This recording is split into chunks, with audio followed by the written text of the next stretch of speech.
J'ai reçu quelques commandes Vinted. Alors comme d'habitude, je vous présente les cartes Pokémon qui sont rentrées dans ma collection grâce à ça. Pour commencer, il y a ce petit OO Black Star de Earth Gold Soul Silver que je trouve vraiment très sympa. Ensuite, un petit Gardevoir X comme ça, c'est de la série RC machin truc. Là, je sais plus quel était le set à la base, mais en gros, c'est les 32 secrètes de l'extension. Crocodile niveau 27 en reverse, vraiment sympa. En fait, celle qui n'est pas reverse, celle qui est mat, est pas spécialement au côté, mais en reverse comme ça, elle est assez rare et j'étais vraiment content d'avoir pu la trouver. Un petit Steelix X, Flagados X, Maconier niveau X. Les cartes sont globalement vraiment pas en très très bon état, mais bon, j'ai payé ça pas cher du tout par rapport à ce que j'ai pu choper au total.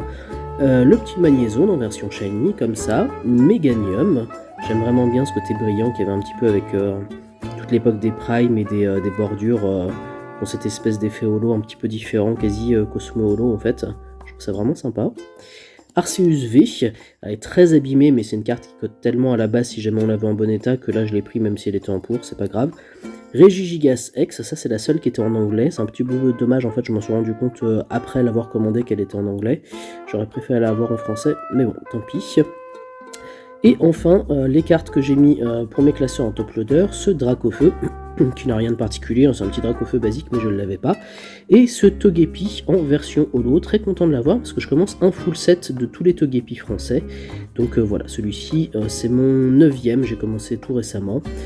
J'ai également quelques communes qui ne sont pas là parce que je les ai mis avec des tas de communes, je comptais pas spécialement les garder, c'était rajouté avec le tas.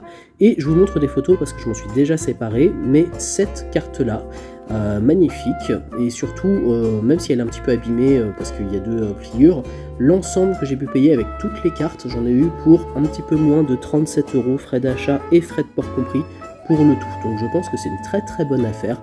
37 € pour toutes ces cartes que je vous ai présentées. Dites-moi en commentaire ce que vous en pensez. Est-ce que c'était un hold-up ou pas?